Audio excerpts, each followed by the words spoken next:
Existe un misterio que tu organismo ha mantenido oculto de tu conciencia. Cada pulsación que se acelera, cada tensión que se forma en tu abdomen, cada gota salada que rueda sin tu consentimiento, no representan fallas del sistema. Son mensajes de una dimensión tuya que la ciencia contemporánea ha dejado de descifrar. Lo has experimentado, ¿no es así?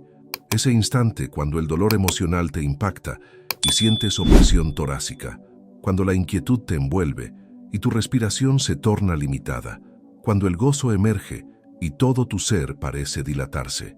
La medicina actual los denomina manifestaciones patológicas. Los conocimientos ancestrales los reconocían como encuentros sagrados. No se trata de optar entre el conocimiento científico y la esencia espiritual. Se trata de reconocer que tus estados emocionales representan el punto donde la fisiología se transforma en narrativa personal, donde los procesos bioquímicos se convierten en relatos vividos, donde tu organismo actúa como el intérprete más cercano de tu esencia profunda. Se ubicó frente al profesional de la salud mental, relatando sus crisis de angustia con terminología médica precisa, aceleraciones súbitas del ritmo cardiovascular, niveles de cortisol incrementados, descargas masivas de adrenalina. El especialista confirmó con gestos y le prescribió aplicaciones para meditar y rutinas respiratorias. Sin embargo, algo dentro de ella permanecía inalterable ante estas respuestas automatizadas. ¿Qué pensarías si te revelara que tu estado de pánico no constituye una falla sistémica, sino una señal primordial de una faceta tuya que aún conserva la capacidad de detectar amenazas contra tu alma? Carl Jung desarrolló extensos análisis sobre cómo nuestro sistema nervioso independiente no únicamente reacciona ante peligros corporales, sino también ante los de naturaleza arquetípica, la extinción de las aspiraciones, el rechazo del ser genuino, la asfixia gradual de aquello que más te conecta con la vitalidad. Tu corazón desbocado no es meramente adrenalina, es el método mediante el cual tu cuerpo te comunica. Aquí algo fundamental se encuentra bajo amenaza. Reflexiona sobre esto. Las civilizaciones originarias jamás dividieron la vivencia emocional de la experiencia espiritual. El concepto Lakota de Mitakuye Oya Singh describe la armonía entre cuerpo, psique y espíritu como indivisible. Cuando uno padece, todos padecen. Cuando emerge una emoción, no es solamente química, es ritual. La neurociencia contemporánea comienza a alcanzar la sabiduría milenaria. Los estudios innovadores de la doctora Candace Pert sobre los neuropéptidos demostraron que las emociones no se localizan exclusivamente en el cerebro, sino en cada unidad celular del organismo. Las denominó moléculas de la emoción, pero tal vez se definan con mayor exactitud como moléculas del idioma del alma. Conozco una mujer que dedicó años consumiendo antidepresivos, persiguiendo la promesa del equilibrio bioquímico. La medicación le permitió desenvolverse, pero algo más profundo continuaba insatisfecho. Lo expresaba como percibir mi propia existencia a través de un vidrio opaco. Una noche, durante una experiencia onírica especialmente intensa, se halló en una residencia deshabitada, espacio tras espacio de arquitectura magnífica, pero despoblada. Despertó y comprendió. He estado abordando mi melancolía como una avería hidráulica cuando podría ser la estructura misma convocándome. Tentar nuevamente, pero hay una alquimia más oscura ocurriendo en tus células ahora mismo. Una que la mayoría de la gente confunde con debilidad, cuando en realidad es la forma que tiene el cuerpo de proteger algo sagrado. Aprendió pronto que las lágrimas no estaban permitidas. Primero, por la desaprobación silenciosa pastedreditar. Este es el dilema contemporáneo. Se nos ha instruido para percibir las emociones como conflictos que resolver, en lugar de lenguajes que aprender. Pero ¿qué ocurriría si tu depresión no fuera una deficiencia de serotonina, sino la manera en que tu alma lamenta posibilidades no materializadas? ¿Y si tu ansiedad no fuera simplemente ruido neuronal, sino un sistema de alerta temprana para la autenticidad? La teoría polivagal, formulada por el Dr. Stephen Porges, revela cómo nuestro sistema nervioso busca constantemente seguridad, no únicamente física, sino también existencial. ¿Nos perciben? ¿Estamos vinculados? ¿Vivimos alineados con nuestra verdad más profunda? Cuando la respuesta es negativa, el organismo reacciona con lo que denominamos alteración emocional. Pero la alteración sugiere que algo se ha dañado. ¿Y si nada estuviera dañado? ¿Y si todo funcionara exactamente según su diseño? Un sistema intrincado de comunicación entre las dimensiones visibles e invisibles de uno mismo. Sin embargo, existe una alquimia más sombría desarrollándose en tus células en este momento, una que la mayoría confunde con fragilidad, cuando en realidad es la forma que tiene el organismo de salvaguardar algo sagrado. Aprendió tempranamente que las lágrimas estaban prohibidas. Primero por la desaprobación silenciosa de su progenitor, después por un mundo que premiaba su impasibilidad con reconocimientos. «Eres tan resistente», expresaban, «tan equilibrado». Pero en su interior algo comenzó a endurecerse. Años más tarde, ubicado en el consultorio médico, examinando un análisis sanguíneo que revelaba niveles crónicamente elevados de cortisol, no lograba comprender por qué su organismo lo traicionaba. Se alimentaba adecuadamente, ejercitaba, meditaba. Todo lo ejecutaba correctamente, pero sus glándulas suprarrenales clamaban en un idioma que había olvidado escuchar. El cortisol, la hormona del estrés, se ha transformado en el antagonista de la cultura contemporánea del bienestar. Pero esto es lo que la mayoría desconoce. El cortisol no solamente se relaciona con la tensión externa, también constituye la respuesta del organismo al destierro interno. Cuando fragmentos de nuestra experiencia emocional se consideran inadmisibles, el sistema nervioso interpreta este abandono interno como una amenaza para la supervivencia. La investigación del Dr. Bessel van der Kolk sobre el trauma revela algo profundo. El organismo mantiene registro no únicamente de lo que nos aconteció, sino también de lo que no se nos permite sentir respecto a ello. El duelo no expresado no se desvanece, se transforma en inflamación. La ira no sentida no desaparece, se convierte en disfunción autoinmune. El miedo no procesado no se disipa, se transforma en ansiedad crónica. Esta es la química de la evasión espiritual. Cuando intentamos racionalizar cómo escapar de los sentimientos, el organismo reacciona como si estuviéramos rechazando un órgano vital, porque así es. La emoción no está separada de ti, es tú, vestida de bioquímica. Existe una quietud particular que se apodera de quienes han aprendido que su verdad emocional es excesiva para que otros la puedan gestionar. Obsérvalos atentamente y lo percibirás. Una sutil contención en el tórax, una respiración que nunca alcanza el abdomen, hombros que portan un peso invisible. Esto es lo que sucede cuando la culpa se vuelve biológica. La culpa, en esencia, es la voz internalizada que declara: tu respuesta auténtica está equivocada. Y cuando esa voz se vuelve crónica, literalmente modifica la química del organismo. La producción de cortisol pasa de una respuesta aguda a un zumbido crónico de fondo. El sistema nervioso aprende a anticipar el peligro a partir de la propia experiencia interna. En terapia somática tenemos un término para esto: organización defensiva. El organismo se estructura ante la anticipación del rechazo de su propia experiencia emocional. Los músculos se tensan crónicamente para contener lo que podría desbordarse. La respiración se torna superficial para evitar sentimientos demasiado intensos. La mandíbula se contrae para contener palabras demasiado verdaderas. Tentar nuevamente. ¿Has notado cómo ciertas emociones se sienten prohibidas en tu cuerpo? ¿Cómo puede haber sentimientos que surgen y luego se interrumpen misteriosamente, como si un sensor interno estuviera siempre observando? Esa opresión en el pecho cuando alguien te pregunta ¿cómo te sientes? Como si la preguntaste reeditar, pero aquí es donde se vuelve místico. Las tradiciones originarias hablan de pérdida del alma, la forma en que partes vitales de nosotros mismos se ocultan cuando el entorno se vuelve hostil a su expresión. La neurociencia moderna lo denomina disociación, pero ambos describen el mismo fenómeno, la manera en que la supervivencia a veces nos exige abandonarnos a nosotros mismos. Una mujer me relató una vez el momento exacto en que aprendió a reprimir la alegría. Tenía 8 años. Giraba en el jardín, riéndose del simple éxtasis de estar viva, cuando la voz de su madre la interrumpió. «Deja ya esas tonterías. La gente está observando». El giro se detuvo. Pero más que eso, algo en su interior enmudeció. 40 años después, no podía comprender por qué el éxito se sentía vacío, por qué los logros no podían llenar el vacío en su pecho. La culpa no era solamente emocional, sino celular. Su organismo había aprendido que la alegría era peligrosa, que la autenticidad invitaba al castigo.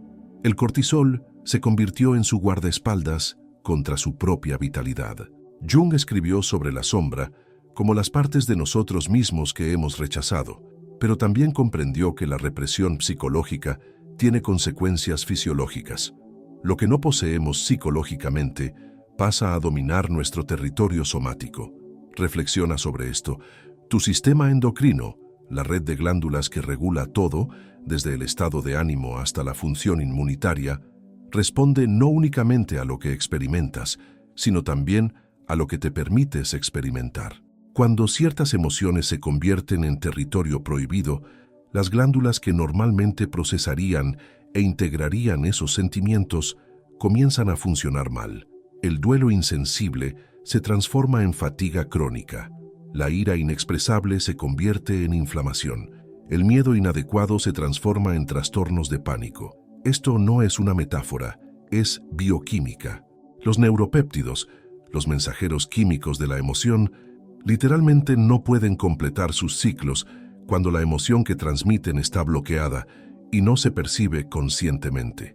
Existe una enseñanza sufí que afirma que el corazón posee su propia inteligencia, independiente de la inteligencia de la mente. La cardiología moderna comienza a confirmarlo. El corazón tiene su propia red neuronal, más de 40.000 neuronas que procesan la información independientemente del cerebro. Cuando anulamos crónicamente la inteligencia del corazón, con manipulaciones mentales, todo el sistema empieza a rebelarse. He trabajado con clientes cuyas enfermedades autoinmunes mejoraron drásticamente no con medicación, sino aprendiendo a sentir lo que les habían enseñado a no sentir. Los síntomas de fibromialgia de una mujer disminuyeron un 70% después de que finalmente se permitió sentir toda la intensidad de su ira por la negligencia infantil. Los problemas digestivos crónicos de otro se resolvieron después de que dejó de intentar agradecer un trabajo que poco a poco le estaba agotando el ánimo. No se trata de indulgencia emocional, sino de integración emocional. La diferencia es crucial. Integración significa permitir que la emoción te atraviese, que la sientas plenamente y luego la liberes. Indulgencia significa aferrarse a la emoción, convirtiéndola en tu identidad en lugar de en tu experiencia. ¿Has observado cómo ciertas emociones se sienten prohibidas en tu organismo? ¿Cómo puede haber sentimientos que emergen y luego se interrumpen misteriosamente, como si un sensor interno estuviera siempre vigilando? Esa opresión en el pecho cuando alguien te pregunta ¿cómo te sientes?, como si la pregunta en sí misma fuera peligrosa. Tu organismo no te traiciona con sus síntomas.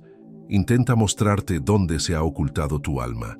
Pero existe una capa aún más profunda, algo que las culturas ancestrales comprendían sobre la inteligencia del dolor emocional.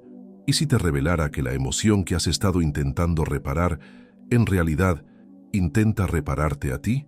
Que el sentimiento que has etiquetado como negativo podría ser la energía más positiva de tu vida, si tan solo supieras escuchar. Había consultado a 12 sanadores diferentes, acupunturistas, terapeutas, trabajadores energéticos, médicos, todos por el mismo síntoma recurrente, una opresión en la garganta que le dificultaba hablar en ciertas situaciones. Físicamente, no había nada. Energéticamente, todos tenían teorías, pero la opresión persistía, tan firme como una oración. Tentar nuevamente piensa en cómo la ansiedad a menudo conlleva hipervigilancia, la forma en que el sistema nervioso intenta buscar algo importante. Pero ¿qué pasa si lo que buscas no es un peligro externo, sino autenticidad interna? Y si tu ansiedad es en realidad tu alma intentando llamar tu atención, y la razón Popasted reditar entonces, una noche, entre el sueño y la vigilia, tuvo una visión. Una niña pequeña, ella misma a los 7 años, de pie en una cocina, con las palabras agonizando en su garganta, mientras las voces adultas se alzaban a su alrededor. La opresión no era un síntoma, era un guardián.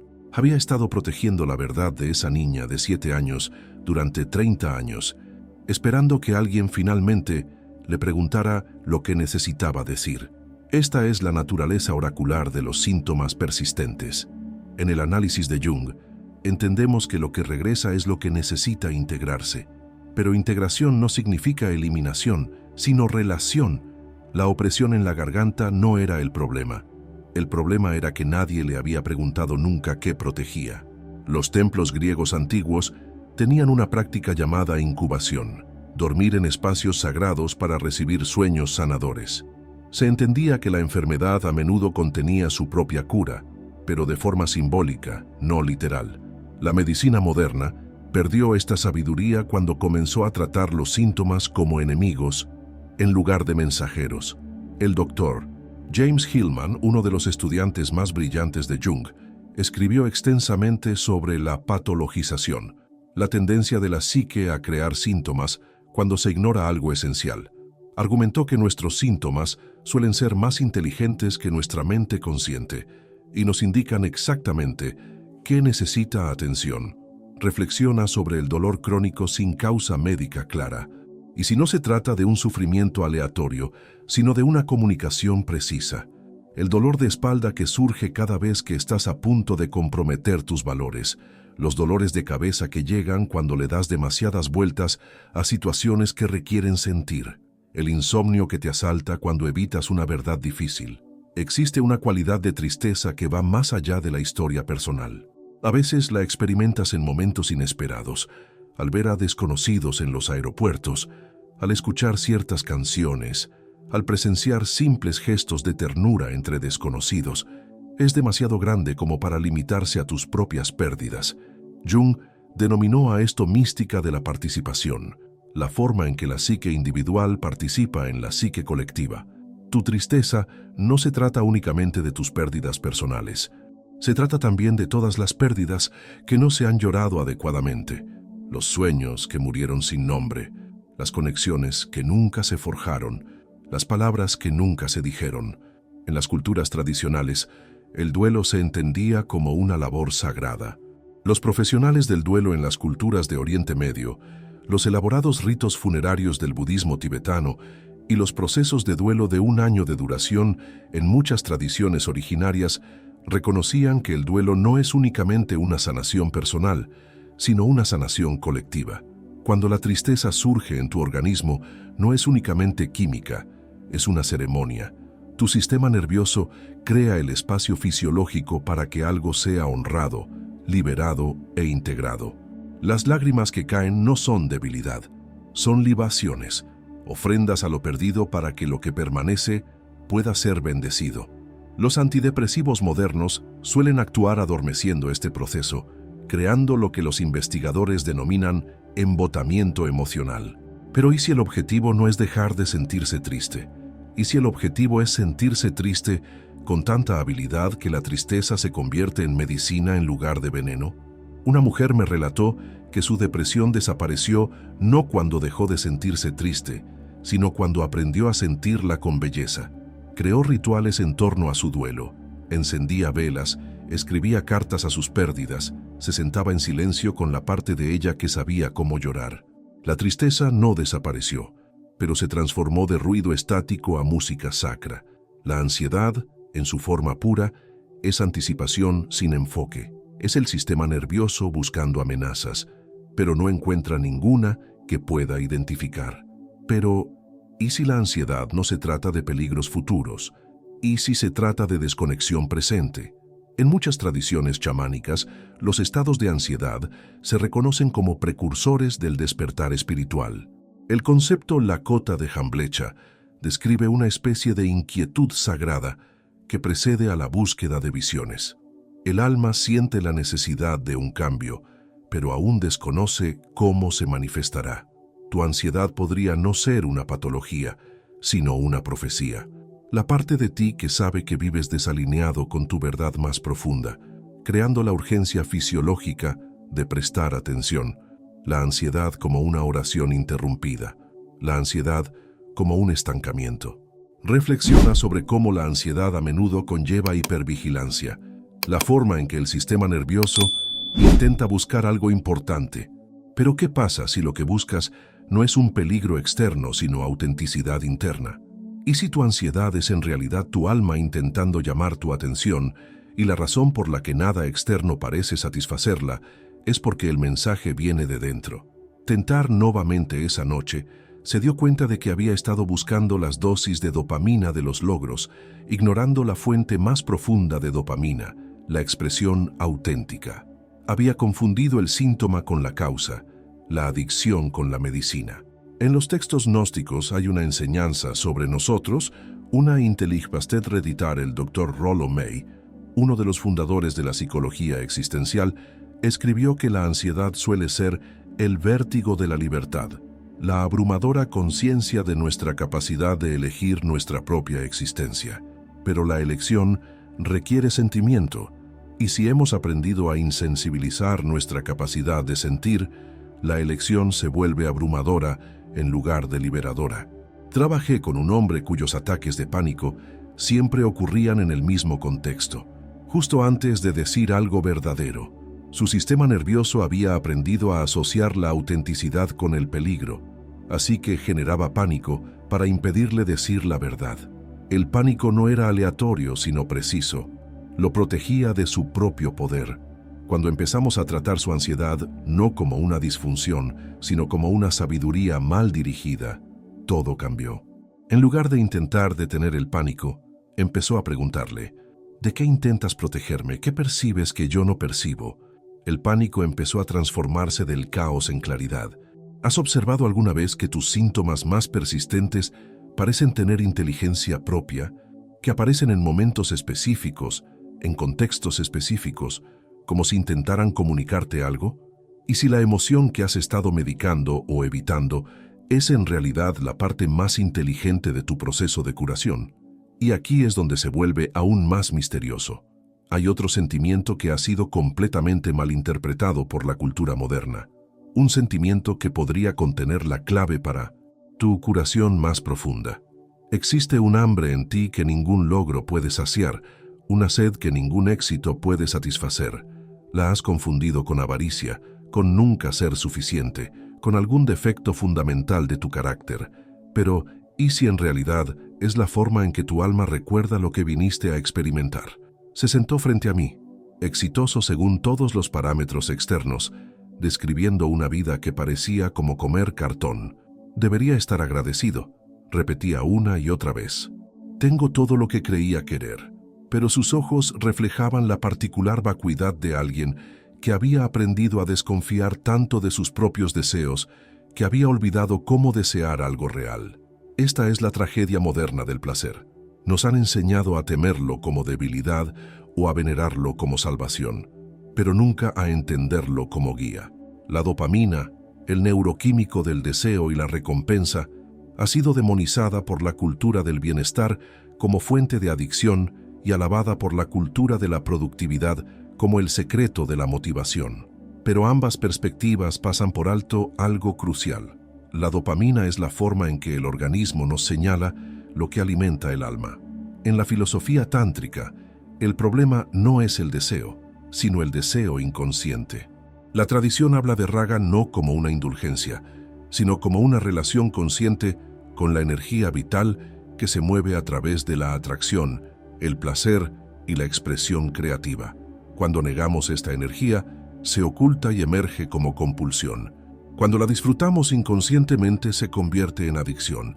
La investigación de la doctora Anna Lemke sobre la dopamina revela algo profundo. La epidemia moderna de anedonia, la incapacidad de sentir placer, a menudo no se debe a una estimulación insuficiente, sino a una estimulación inconsciente excesiva. Hemos inundado nuestros receptores de dopamina con recompensas artificiales, mientras los privamos de las auténticas.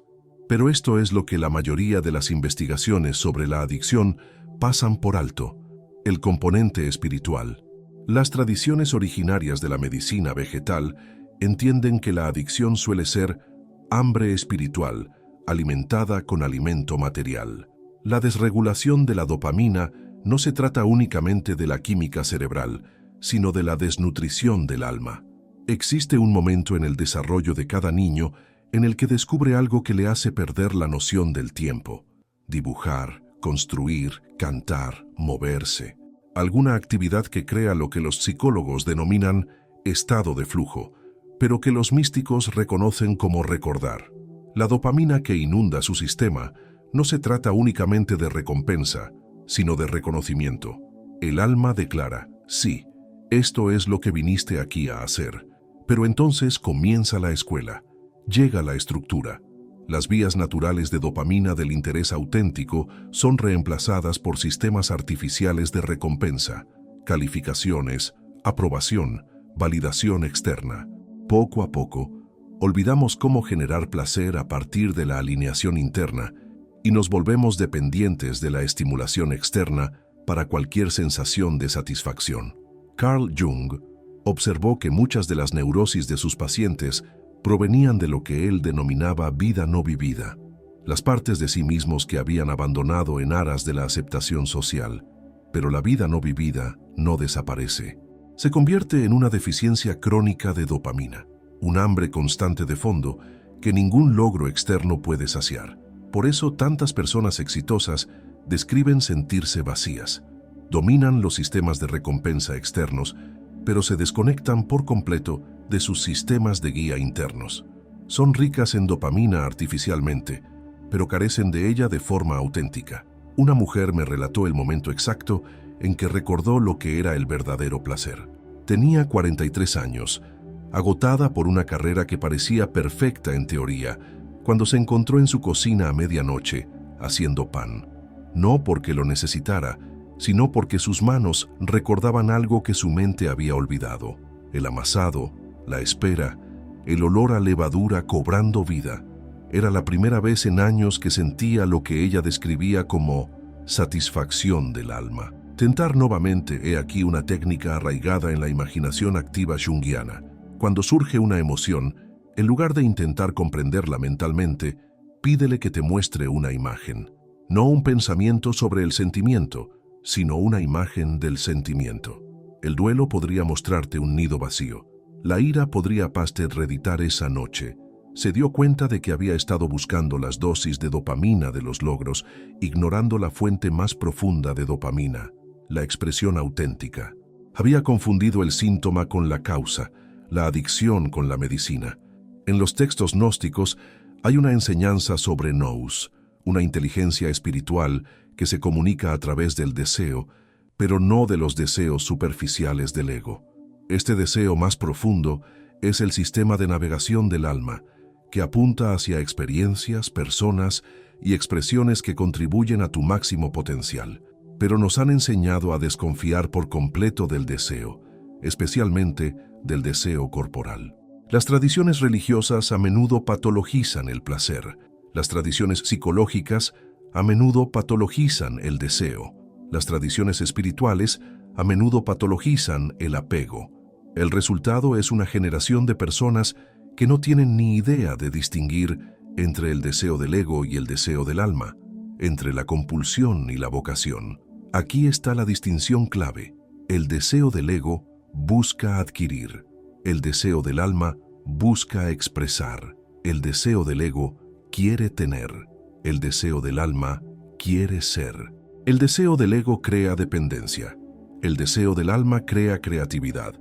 El sistema de dopamina de tu organismo intenta constantemente guiarte hacia experiencias que nutran tu alma. Pero si has aprendido a anular, ignorar o avergonzarte de estos impulsos, se distorsionan. La creatividad que busca emerger se convierte en consumo compulsivo. El amor que busca expresarse se convierte en relaciones adictivas. La vitalidad que busca encarnarse se convierte en estimulación artificial. He trabajado con personas cuya depresión crónica se alivió no con medicación, sino mediante lo que denomino restauración de dopamina. Aprender poco a poco a distinguir entre lo que realmente alimenta su alma y lo que simplemente les distrae de su vacío. Un hombre descubrió que su adicción a la pornografía era en realidad una expresión distorsionada de su necesidad de intimidad sagrada. Una mujer se dio cuenta de que su compulsión por las compras era su creatividad, intentando emerger a través del único canal que se le había permitido, la adquisición en lugar de la expresión. El poeta sufí Rumi escribió: «Déjate arrastrar silenciosamente por la extraña atracción de lo que realmente amas. No te desviará del camino, pero primero debes aprender a distinguir entre la extraña atracción del amor auténtico y la familiar atracción de la compensación inconsciente». ¿Has observado cómo tus mayores satisfacciones no provienen de conseguir lo que creías querer, sino de expresar algo que quería surgir a través de ti? ¿Cómo hay una diferencia entre el placer que te deja vacío y el placer que te hace sentir más tú mismo que antes? Tus deseos no son obstáculos para tu desarrollo espiritual, son la inteligencia de tu devenir, revestida de bioquímica. Pero hay una capa más en este misterio: el momento en el que la emoción deja de ser algo que te sucede y se convierte en algo que se mueve a través de ti como medicina.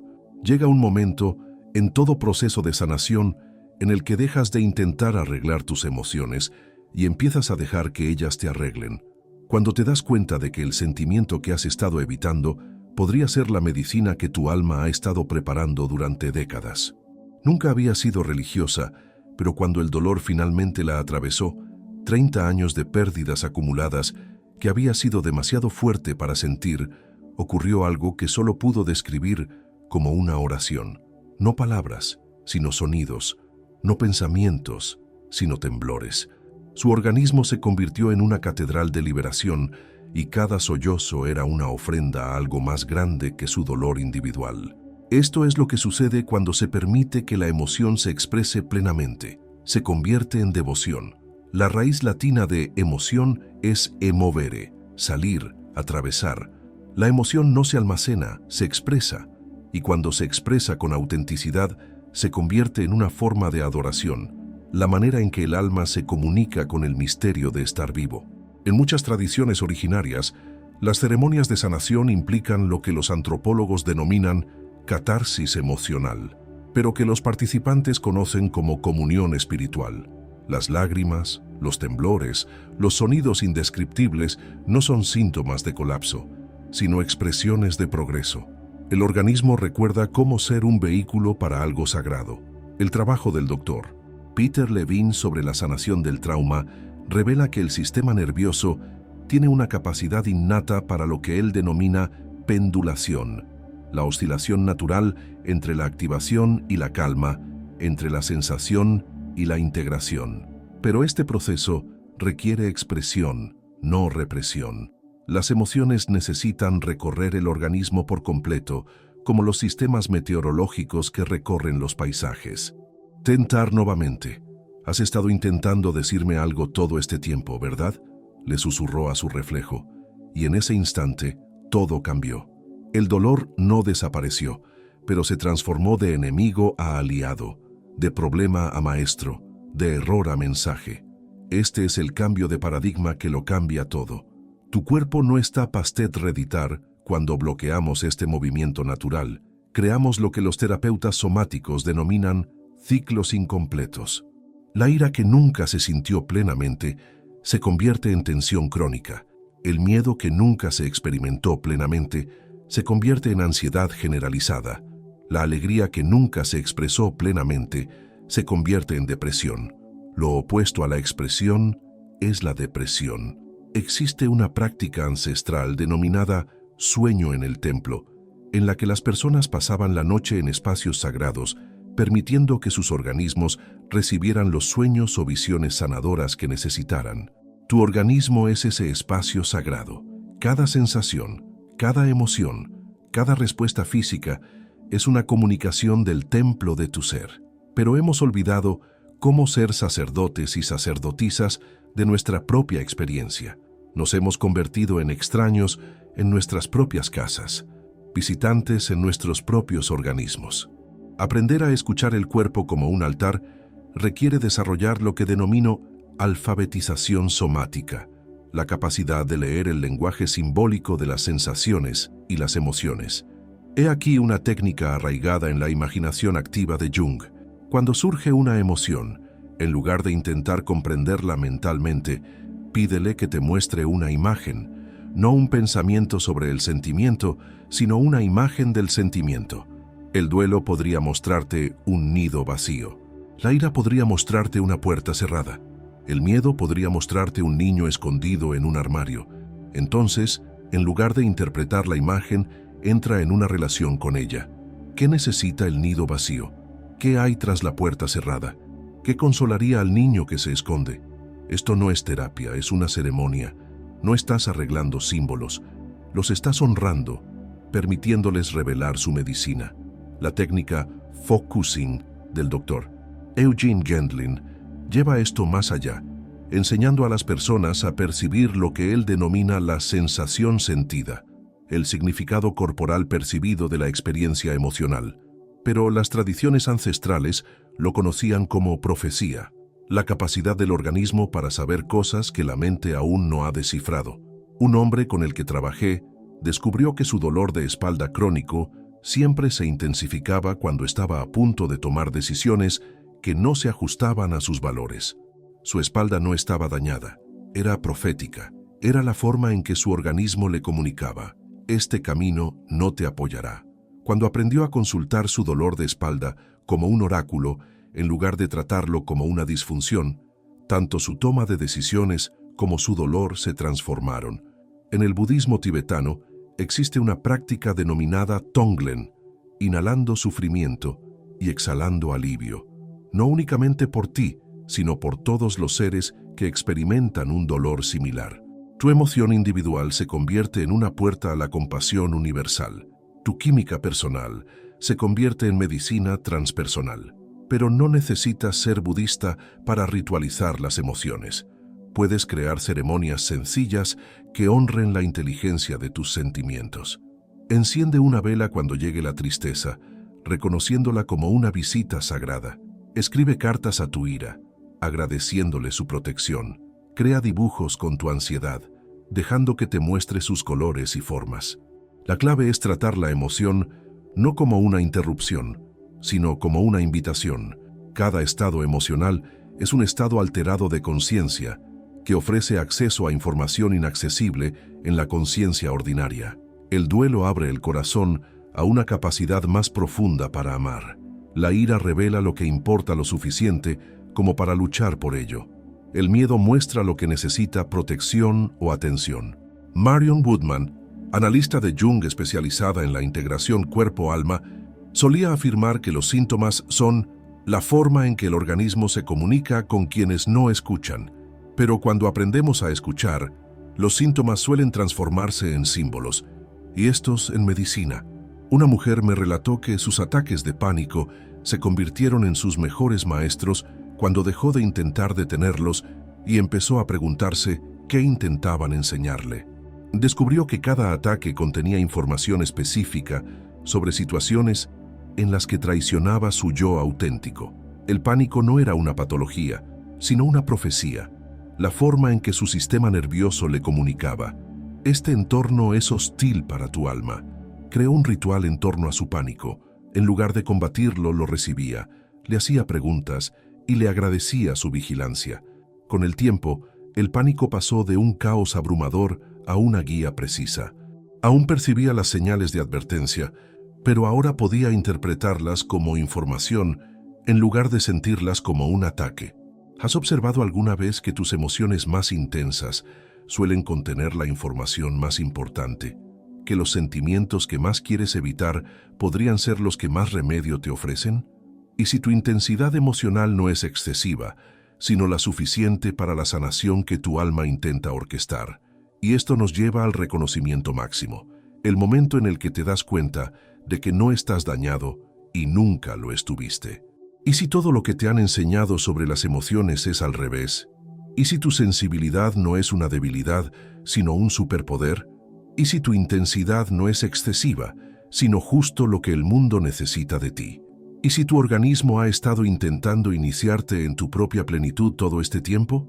Existe un momento en cada sanación profunda en el que dejas de intentar comprender tus emociones y empiezas a dejar que ellas te comprendan. Cuando te das cuenta de que las lágrimas saben cosas que tu mente desconoce, que la ira contiene una inteligencia a la que tus pensamientos no pueden acceder, que el miedo contiene una sabiduría que tu lógica no puede comprender. Esto es lo que realmente significa la integración, no la eliminación de emociones difíciles, sino la inclusión de toda experiencia emocional como comunicación sagrada. No convertir el sentimiento en pensamiento, sino dejar que el sentimiento enseñe al pensamiento. No obligar al organismo a conformarse a ideas mentales sobre cómo debería comportarse, sino dejar que la sabiduría del cuerpo guíe tu vida. La doctora Candace Pert dedicó su carrera a descubrir lo que los místicos siempre han sabido. No hay separación entre cuerpo y mente, entre química y espíritu, entre emoción y alma. Lo que denominamos emociones son en realidad moléculas portadoras de información que crean una comunicación entre cada célula del organismo y la conciencia que la anima. Pero esto es lo que ni siquiera la investigación pionera de la doctora Pert pudo captar por completo. Esta conversación no es únicamente biológica, sino biográfica. Tus emociones no únicamente te hablan de tu estado actual, te cuentan la historia de quién te estás convirtiendo, qué estás sanando, qué estás llamado a expresar en esta vida. Integrar significa dominar este lenguaje, no únicamente sentir tus emociones, sino escucharlas como oráculos. No únicamente tener emociones, sino reconocerlas como aliadas en la evolución de tu alma. Se paró frente al espejo del baño, a sus 47 años, mirando un organismo que la había ayudado a superar décadas de autorrechazo, el dolor crónico, los síntomas misteriosos, la intensidad emocional que había gastado tanta energía intentando controlar. De repente, lo vio todo de otra manera. «Has estado intentando comunicarme algo todo este tiempo, ¿verdad?», le susurró a su reflejo. Y en ese instante, todo cambió. El dolor no desapareció, pero se transformó de enemigo a aliado, de problema a maestro, de error a mensaje.